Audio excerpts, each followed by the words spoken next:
Okay, sagutan natin yung mga problems natin under the basic properties of fluids. So, I have here in this case at least 21 problems. So, I think this is more than enough para mas maintindihan nyo yung topic. So, for problem number 1, sagutan natin, what is the mass of a liter of salt water expressed in terms of pounds of mass? So, in this case, even though wala tayong numerical number na given dito, we have one particular given condition. So, a liter stands for 1 liter. So, in this case, we have the volume of salt water. So, in this case, nalilabel ko siya as BSW, which is equivalent to 1 liters. So, in this case naman, since ang given natin is salt water, meron tayong isang constant value. For salt water, ang constant value natin is yung kanyang tinutukoy na specific gravity, otherwise known as relative density. So, ang specific gravity ng salt water is at 1.03. So, in this case, derive natin formula.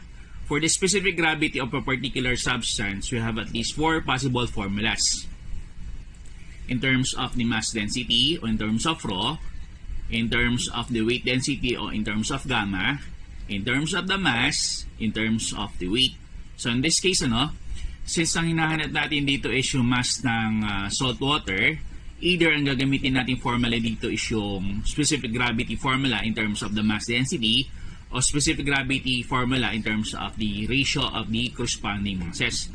However, lumalabas sa 4 possible formulas na to, ang usual formula na madalas gamitin is yung ratio between the mass density as well as yung ratio between the weight density.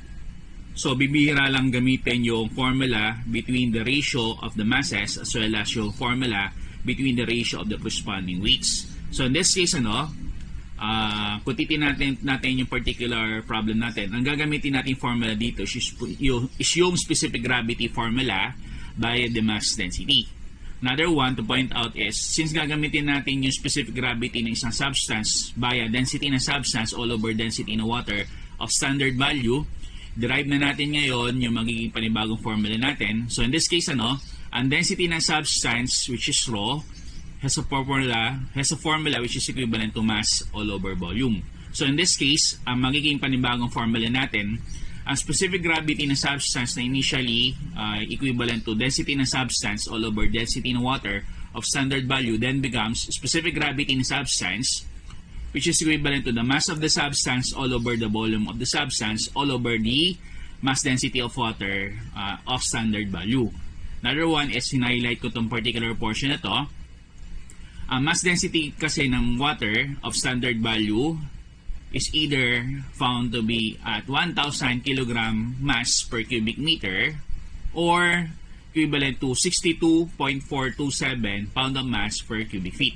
So, in this case, since ang hinahanap natin ditong unit is in terms of the pound mass value or unit, ang gagamitin natin dito numerical constant instead 1,000 kg of mass per cubic meter, ang gagamitin natin dito would be 62.427 pound of mass per cubic feet.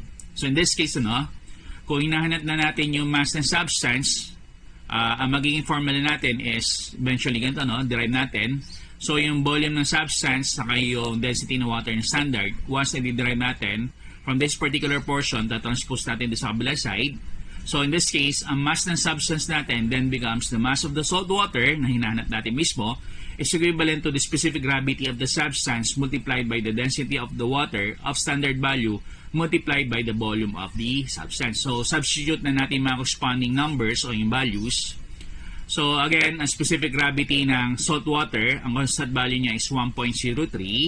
Ang gagamitin nating mass density of water of standard value is 62.427 pound mass per cubic feet, and then multiply natin doon sa given condition natin ng volume ng salt water, which is at 1 liter. So, in this case, naka-highlight, naka-circle dito na ito dapat yung matitira natin unit. So, in this case, kinakailangan may cancel out natin dapat yung unit ng liter as well as yung unit ng cubic feet. So, yung liter as well as cubic feet are both units of the volume. However, hindi natin sila pa pwedeng i-cancel out unless they are of the same corresponding unit. So, magpo-provide tayong conversion. So, conversion factors yun nandito sa may right side natin. For every 1 cubic meter, we have 1,000 liter. So, in this case, makakancel out yung liter dito, saka liter dito. So eventually, ang kinakailangan lang natin cancel out is yung cubic meter saka itong cubic feet. So another one is gagamit tayo ng isa pang conversion. So take note that for every 1 meter, we have 3.28 feet. So in that case, mag-affix na lang tayo ng power of 3 and then distribute natin sila properly. So ibig sabihin, for every 1 cubic meter, there is 3.28 cubic feet. So in that case, makakancel out na ngayon yung cubic meter dito, cubic feet dito, as well as cubic feet dito. So when computed properly sa calculator, no, ang mass of a liter of salt water has a corresponding mass of 2.269 pound of mass. So yung next problem naman na sasagutan natin dito is for problem number 2. What is the weight of a 45 kilogram boulder if it is actually brought to a place wherein the acceleration due to gravity is equivalent to 395 meter per seconds per minute? So ito yung corresponding configuration natin. Ang boulder natin dito, kung papansinin nyo, ang numerical value na given is 45 kilograms. So take note, unless walang statement kung ang number na to is either mass or weight, titreat natin to as the value of the mass. So in this case, ang mass ng boulder natin is equivalent to 45 kilograms. Whereas yung observed gravity natin o yung gravity natin is equivalent to 395 meter per seconds per minute. So in this case, take note na ang typical unit kasi ng gravity should be in terms of meter per second square or either in terms of feet per second square.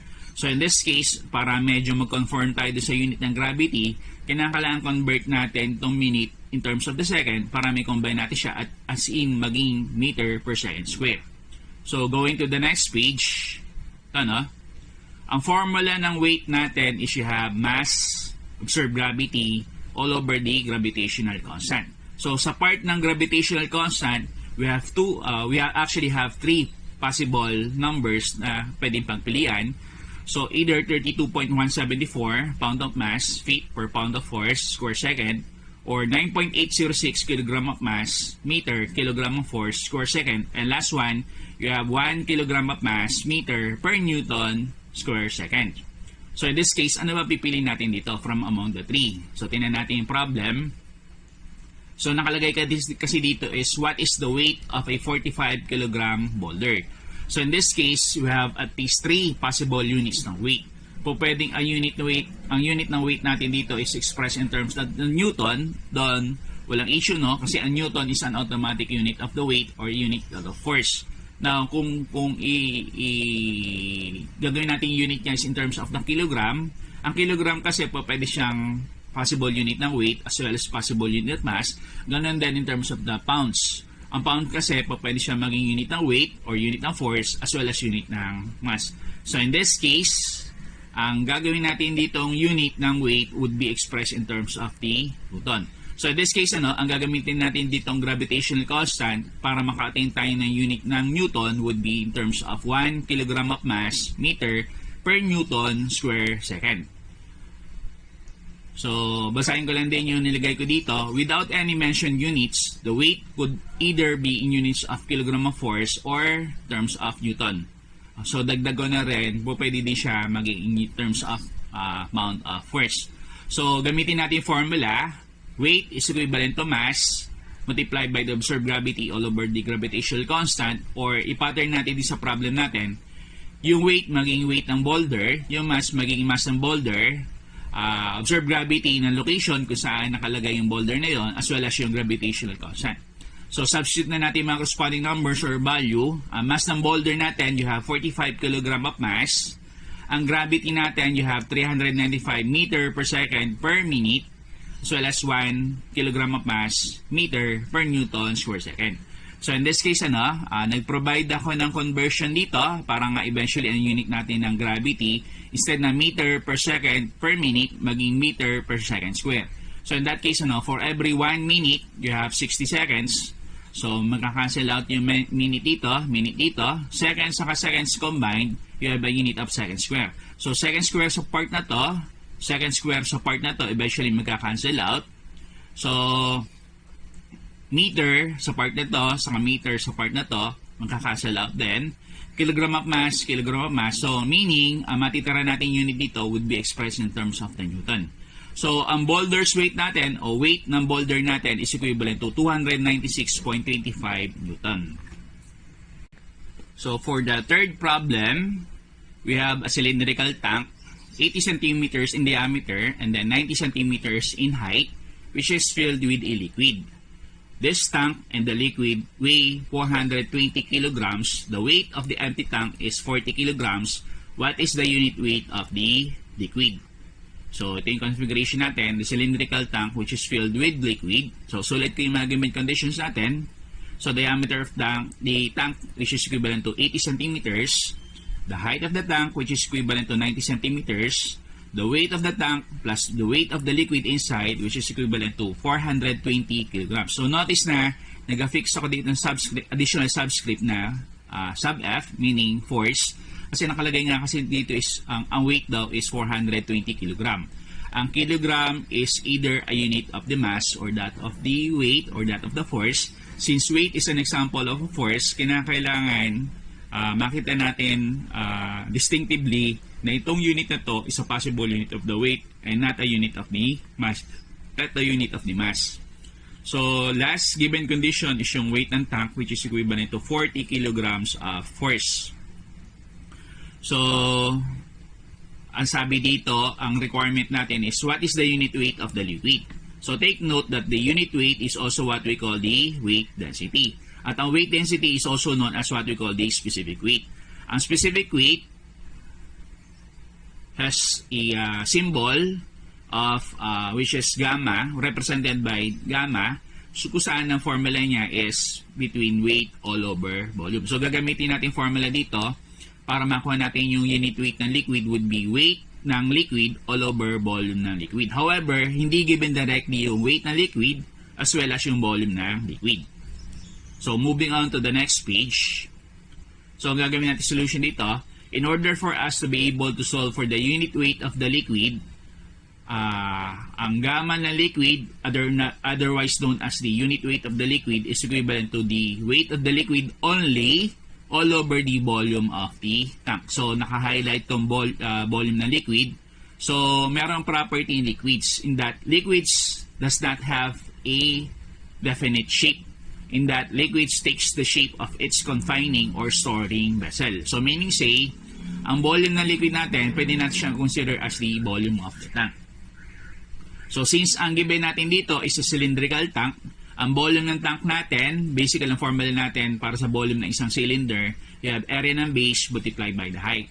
So, since ang base natin para sa isang cylinder is in the form of a circle, lumalabas na yung area ng base natin, you have pi all over 4 all over diameter ng tank square or diameter ng circle square multiplied by the height of the tank. So, i-incorporate na natin yung iba pa mga formulas na yun dito sa formula na gagamitin natin dito. Eventually, you have 420 minus 40. So, yung 420 minus 40, ito yung difference between the weight of the tank along with the liquid minus the weight of the tank para makuha natin yung weight ng liquid only. So, in units of the kilogram force, all over 5 all over 4, 80 square centimeter square. Ito ngayon yung squared value ng diameter ng cylindrical tank multiplied by the height of the tank which is actually equivalent to 90 centimeters. So, notice na magiging unit natin dito, excluding yung part na to, you have kilogram per cubic centimeter. So, ang gusto natin maging unit dito is in terms of kilogram force per cubic meter. Ito kasi yung typical unit ng isang typical unit ng unit weight ng isang liquid. So in that case, magpo-provide tayo ng conversion. So take note that for every 1 meter, you have 100 centimeter or 1 meter, you have 1,000 millimeter. So since ang gusto natin dito is maging cubic meter, magdi-distribute tayo ngayon ng power of 3. So, in this regard, lumalabas for every 1 cubic meter, you have 100 cubic centimeter. So, in this case, yung cubic centimeter sa part na to, sa cubic centimeter sa part na to, eventually will cancel each other out. So, in that case, eventually, ang magiging unit natin dito is in terms of kilogram force per cubic meter. Therefore, ang hinahanap natin dito ngayong what is the unit weight of the liquid is equivalent to 839.9844 kg of force per cubic meter. Now, for our fourth problem, a lead cube has a total mass of 80 kilograms. What is the length of its side if its relative density is equivalent to 11.3? So, ito illustration natin, resembling that of a cube.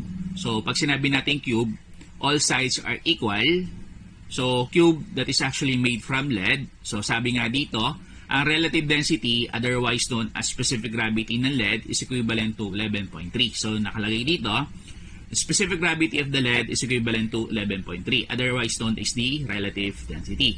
Other given condition, ang total mass daw ng cube natin is 80 kilograms. So, M total or total mass is equivalent to the mass of the cube, which is equivalent to 80 kilogram. So, binago ko ng bahagya yung unit kasi nga, again, ang kilogram kasi po pwede siyang indicate na pwede siyang unit ng mass or weight or force. So, para meron tayong distinction between mass as well as weight, nilagyan ko na additional subscript na mass. So, ang mass ng cube natin o total mass natin is equivalent to 80 kg of mass. So, again, ang hinahanap natin dito is yung length of its side. So, lilabel ko siya as X para mas madali natin hanapin. So, kung re-reviewin natin, no, ang specific gravity formula, apat yung possible formula. Yung kanina, no, sa may problem number 1. So, specific gravity ng substance, apat yung possible formula. Ratio between rho, ratio between gamma, ratio between M, ratio between the corresponding weight. So again, gaya ng sinabi ko sa inyo, dito sa apat na formulas na to, bihirang gamitin yung formula in terms of the weight, in terms of the mass. So normally in terms of gamma or in terms of the rho. So balikan natin problem number 4. So ito.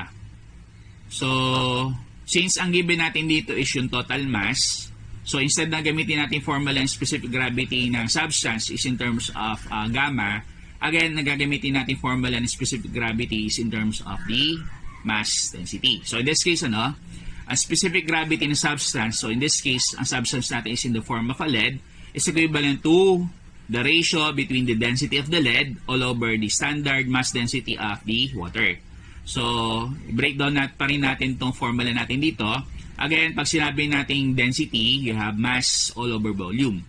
So, sabihin, yung mass density ng lead then becomes mass ng lead all over volume of the lead. So, in this case, ano, ang gagamitin natin mass density ng water of standard value. Again, kung babalikan natin yung problem number 1. Ito, no? So, ang choice natin is either 1,000 or 62.427. So, in this case, ano, ang gagamitin natin ngayon ditong standard value na mass density ng water is instead of 62.427, ang gagamitin natin is 1,000 kg of mass per cubic meter. So, lagayin pa rin natin na additional condition to, no? So, since ang lead natin dito has a form in the form of a cube at ang formula ng volume ng isang cube is equivalent to x cube, ang magiging formula natin ng volume ng lead then becomes x cube. So, ang specific gravity ng lead natin, so ang formula, tingnan natin, no? Ang formula ng specific gravity ng lead, you have mass ng lead all over volume ng lead all over the mass density of the water. So, palitan natin yung volume ng lead. So, yung volume ng lead is equivalent to x cube. So, eventually, ang specific gravity ng lead natin then becomes mass ng lead all over x cube over density ng water of standard value. So, rearrange natin properly yung corresponding formula natin. So, in this case, ano, yung x cube bababa siya along with dito sa location ng mass density of water. So, specific gravity ng lead is equivalent to mass ng lead all over x cube multiplied by the mass density of water of the standard value. So, since ang hinahanap natin dito is yung volume ng lead, which is equivalent to x cube, yung x cube natin, factor out natin yung x cube. So, yung x cube nasa ilalim siya, magsaswap place sila nitong tinutukoy nating specific gravity ng lead. So, in that case, swap lamang ng position, yung x cube along dito sa specific gravity ng lead, tapos yung ibang conditions dito remaining the same. So, ang x cube natin is equivalent to mass ng lead all over specific gravity ng lead multiplied by the standard mass density of the water of standard value. So, para makuha natin ngayon yung length of one of its side, tanggalin natin yung power of 3. So, multiply natin both sides by power of 1/3. So, in that case, mangyari ito, power of 1/3, you have cube root. So, ang mass ng lead was given at 80 kg of mass. Ang specific gravity na lead given at 11.3. Then, gagamitin natin yung isang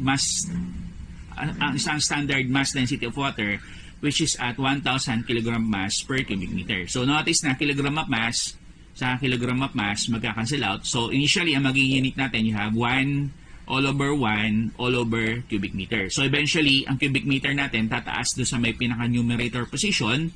So, eventually, cube root ng cubic meter eventually results to unit of the meter. So, in this case, ang hinahanap nating length of the side of the cube or what we call the cube side in terms of x is equivalent to 0.192 meters. For the fifth problem, if the viscosity of water at 70 degrees centigrade is 0.42 centipoise and its relative density or specific gravity is 0.978, determine its absolute viscosity in units of the Pascal second and its kinematic viscosity in units of the square meter per second and in Stokes.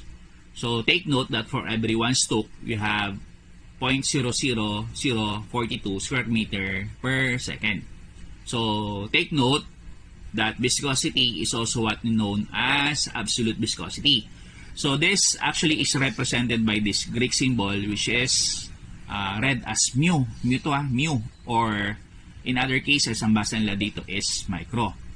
So ang absolute viscosity ng water represented by mu ng water or H2O at 70 degrees centigrade is equivalent to 0.42 centipoise.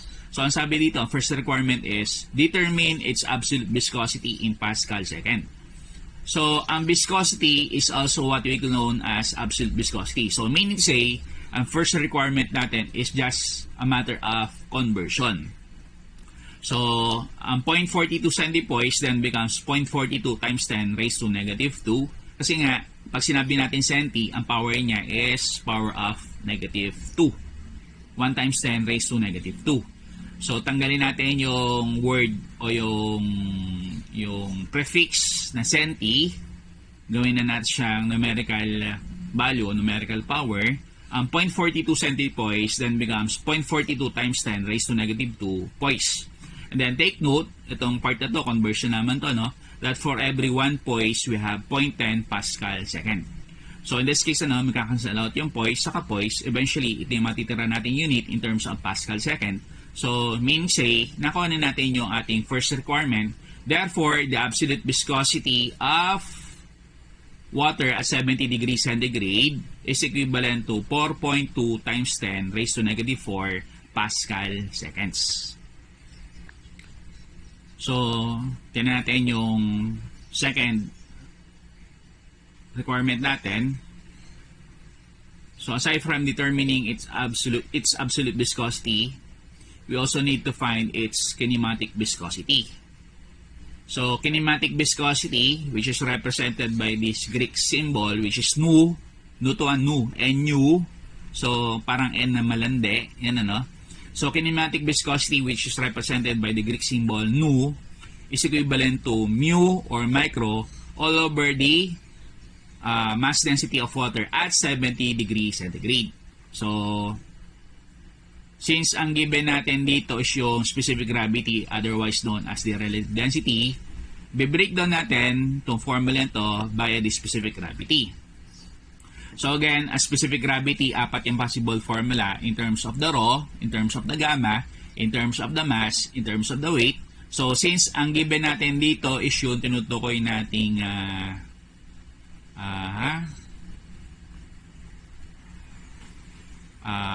density, so lumalabas, gagamitin natin formula ng specific gravity. So specific gravity ng water natin at 70 degrees centigrade is equivalent to the density of water at 70 degrees centigrade, again all over the standard mass density of water. So in this case, kuhanin natin tong value nito. So density of water at 70 degrees centigrade, which is ito ngayon, is equivalent to the specific gravity of water at 70 degrees centigrade multiplied by the standard mass density of water. So ito na siya. Ito na bago. So substitute ngayon natin yung mga corresponding numbers dito sa panibagong formula natin, no? So, yung mu, o yung tinutukoy nating absolute viscosity, which was earlier computed at 4.2 times 10 raised to negative 4 pascal second, lalagay na natin dito, all over 0.978, yun yung tinutukoy natin specific gravity of water at 70 degrees centigrade multiplied by the standard mass density of water. So again, sa dalawang values na pagpipili natin, from 1,000 saka 62.427, ang pipili natin para eventually magkaroon tayo ng immediate cancellation is equivalent to 1,000 kg mass per cubic meter. Now, so far, kung titingnan natin yung corresponding unit natin dito, mapapansinin nyo, no, medyo mahirap mag-cancel out or technically hindi natin matin yung corresponding unit. So, gagamitan natin siya ng identities. So, hindi lamang trigonometry yung mayroong corresponding identities, but also, we have certain subjects kung saan gumagamit din ng mga identities. However, identities lamang ng mga corresponding unit. So, naka-highlight yung Pascal. Ang Pascal kasi is a unit of pressure. Ang identity ng Pascal, you have Newton per square meter. And kung babalikan natin yung basic subject nyo before, ang Newton, which is represented simply as N, ang corresponding unit niya, identity, is you have kilogram of mass meter per second square. So, bayad sa formula ng mass multiplied by the gravity. So, meaning say, pag pinalitan ko ngayon itong Pascal na to ng Newton per square meter, kung saan yung Newton, pinalitan ko naman ng kilogram mass meter per second square, ito na ngayon yung magiging panibagong mukha ng equation natin. So, we have 4.2 times 10 raised to negative 4 kilogram of mass meter per meter square. Yung meter square magagaling dito, no, sa Newton per square meter kasi ito yung magre-represent sa Pascal. Tapos, ang kilogram mass meter per second square, ito ngayon yung tinutukoy nating Newton. Ito yun, ano? Tapos yung meter square man, ito yun kanina. Para itong kabuuan nito, malabel natin siya as unit of the Pascal. So, multiplied by the second, all over 0.978 multiplied by 1,000 kg mass per cubic meter. So, tingnan natin one by one kung ano na yung mga magka-cancel out na unit. So, kilogram of mass. Then, you have second square, saka second. So, eventually, makaka-cancel out isang second dito. May matitirang second. Then, meter cube nasa ilalim ng denominator.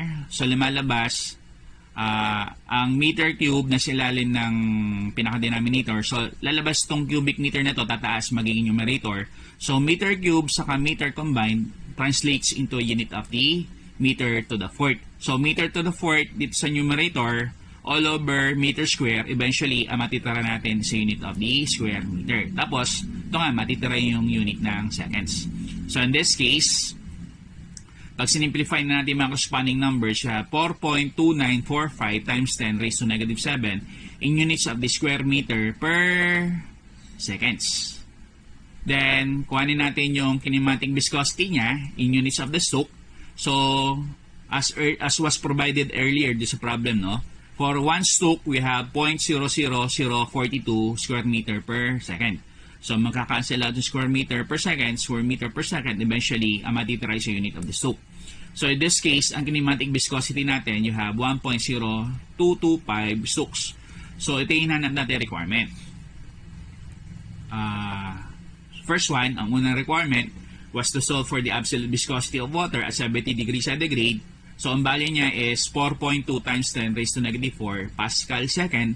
And then, ang last requirement natin, which is to solve for the kinematic viscosity, which is represented by this Greek symbol, which is 2, is equivalent to 4.2945 times 10 raised to negative 7 square meter per second, which is also equivalent to 1.0225 Stokes.